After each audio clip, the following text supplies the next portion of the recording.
సామాజిక న్యాయం చేయడంలో తమకు తామే సాటి అన్నది ఇప్పుడు వైఎస్ఆర్సీపీ ప్రధానంగా చేసుకుంటున్నటువంటి క్లెయిమ్.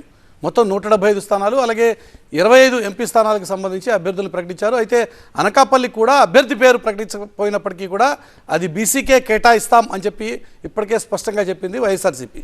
అయితే ఓవరాల్గా సామాజిక సమీకరణల విషయంలో ఏ కాంపోజిషన్లో వైఎస్ఆర్సీపీ ప్రవర్తిస్తూ వచ్చింది, ఈరోజు సీట్ల కేటాయింపులో ఏ రకంగా వ్యవహరించింది అన్న విషయం మీద ఒకసారి దృష్టి సారిస్తే బీసీలకు సంబంధించి వైఎస్ఆర్సీపీ 2019 ఎన్నికల్లో 41 సీట్లు కేటాయించింది.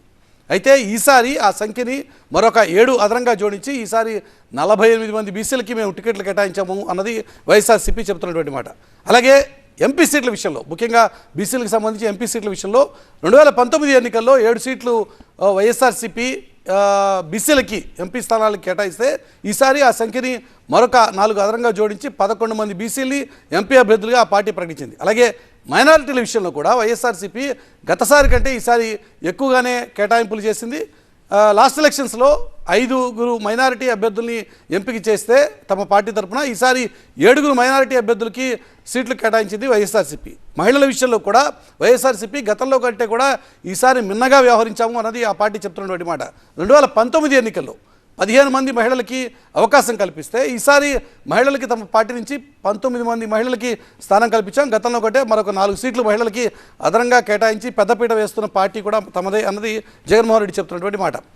అలాగే మహిళలకు సంబంధించి ఎంపీ సీట్ల కేటాయింపుల విషయంలో కూడా గతంలో 4 మహిళా ఎంపీ మహిళా అభ్యర్థులుగా మేము ఎంపిక చేస్తే ఈసారి 5 లోక్సభ స్థానాల నుంచి పోటీ చేసేటువంటి అవకాశం కల్పించాం అన్నది ఆ పార్టీ చెప్తున్నటువంటి మాట. ఇలాగే ఇక బీసీ డిక్లరేషన్ విషయంలో కూడా మేము ఎప్పటికీ గతంలో కంటే కూడా భిన్నగానే వ్యవహరించామని చెప్తుంటే on the other side BC declaration ప్రకటించి మేమే ముందున్నాము అన్నది ప్రతిపక్ష పార్టీ ఎన్డీఏ పార్టీ చేస్తున్నటువంటి కూటమి. ఇప్పటికే టీడీపీ, జనసేన, బీజేపీలతో కూడినటువంటి ఎన్డీఏ కూటమి బీసీ డిక్లరేషన్ విషయంలో ఎట్టి పరిస్థితుల్లో వెనక్కి తగ్గేది లేదు అంటుంది. మరి ఈ రకంగా ఆంధ్రప్రదేశ్కు సంబంధించిన వరకు క్యాస్ట్ ఈక్వేషన్ అనేది చాలా కీలకం.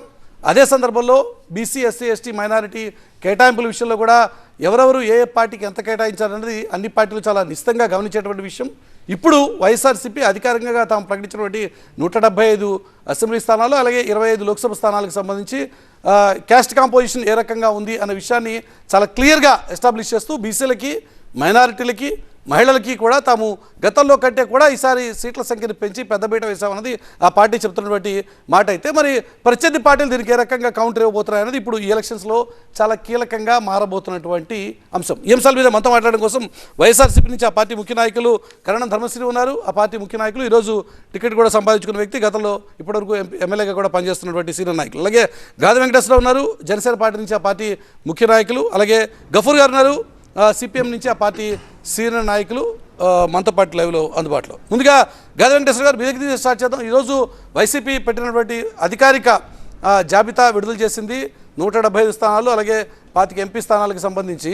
ఓవరాల్గా బీసీ, ఎస్సీ, ఎస్టీ, మైనారిటీ, మహిళలు ఈ అన్ని వర్గాలకి కూడా మేము ఎన్డీఏ కూటమి కంటే కూడా మిన్నగా ఇచ్చాం, గతంలో మేము ఇచ్చిన దానికంటే కూడా మిన్నగా ఇచ్చాం. ఇది ఆ పార్టీ చేసుకుంటున్నటువంటి క్లెయిమ్. దీని ఇంపాక్ట్ ఖచ్చితంగా మీ ఎన్డీఏ కూటమి మీద ఉండదా?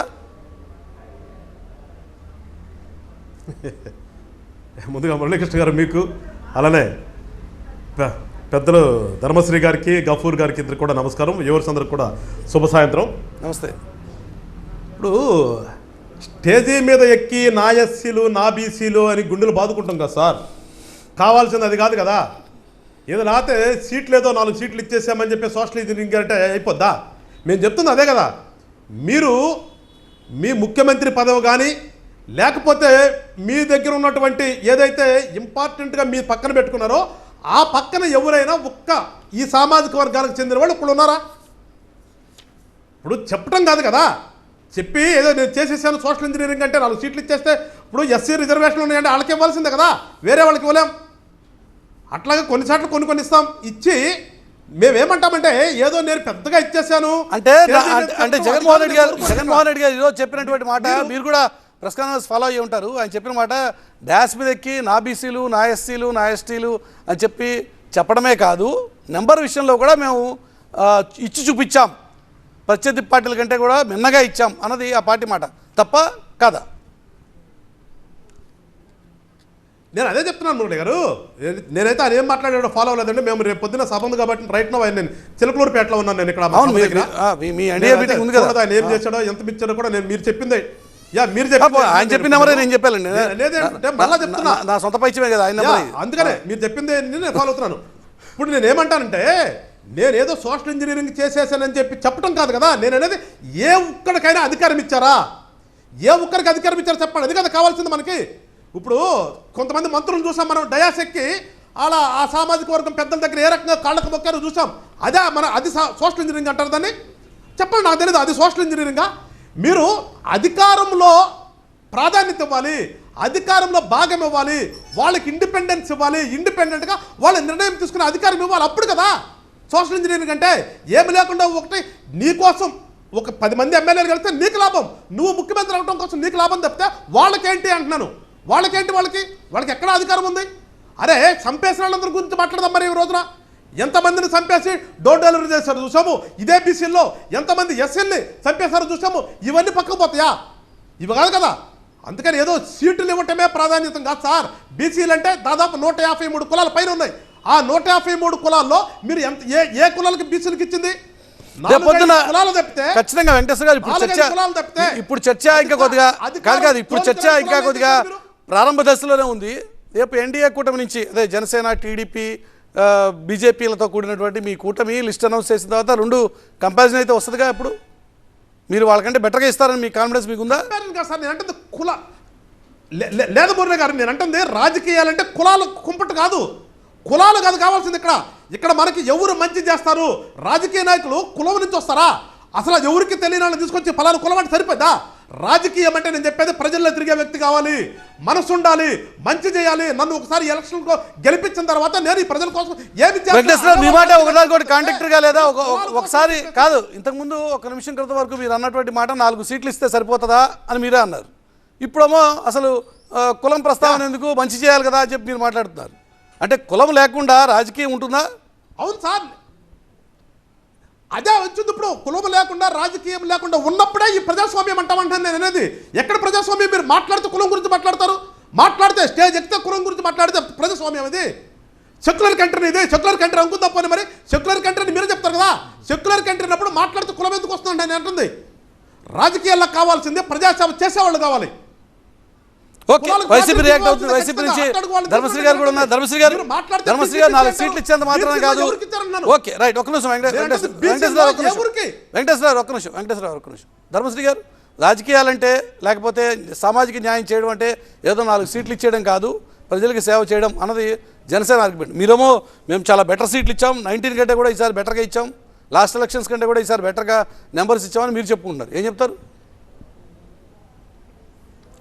ఇప్పుడు వెంకటేశ్వర గారు మాట్లాడుతున్నారు కదా, ఉన్న ఫ్యాక్ట్ మాట్లాడుకుందాం. వెంకటేశ్వర గారు అంటే సోషల్ ఇంజనీరింగ్ అంటే what is the meaning of social engineering?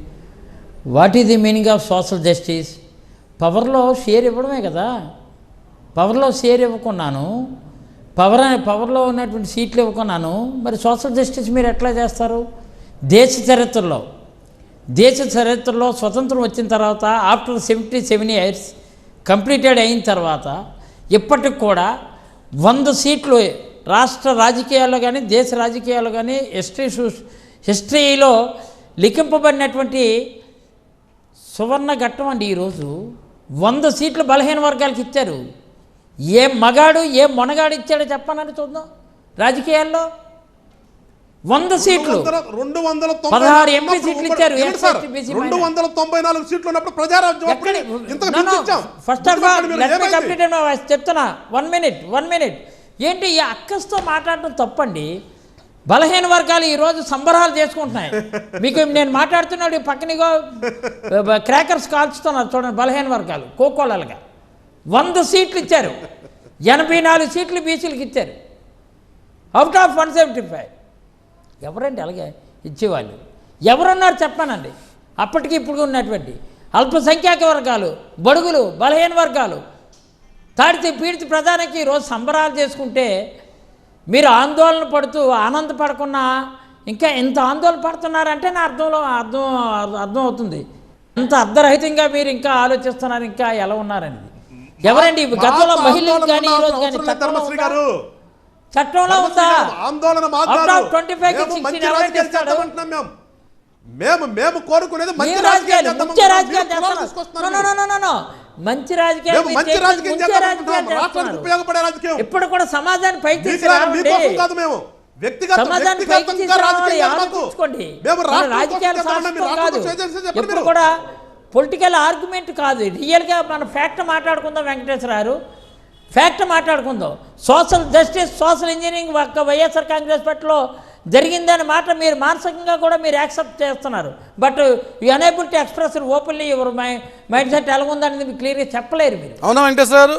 చెప్పలేదు రియల్లీ. మనసులో బాధ, మనసులో సంతోషపడుతున్నా, మనసులో సంతోషపడుతున్నా పార్టీ పార్టీ లైన్లో గౌరవ ముఖ్యమంత్రి గారు ఎంత విధంతో ఆలోచించారు. జనసేన పార్టీ కులాలతో రాజకీయం చేయడానికి రాలేదు. Janasena party What is the meaning of social justice? What is the meaning of ఇరు నాయకుల కృషి అయితే ఒక్క నిమిషం వెంకటేశ్వర ధర్మశ్రీ గారు ఒకసారి అయితే మీ ఇద్దరు కూడా గఫూర్ గారు కూడా రియాక్ట్ కులాలు కాదు ఇది. ఒక్క నిమిషం కులం కాదు. సిపిఎం సీనియర్ నాయకులు గఫూర్ గారు కూడా ఉన్నారు. వారు కూడా బడుగులు, మాట్లాడండి, ఒక్క నిమిషం. బలహీన వారి వర్గాలకు అభిప్రాయం కూడా బలం చెప్పండి. నాట్ కులం.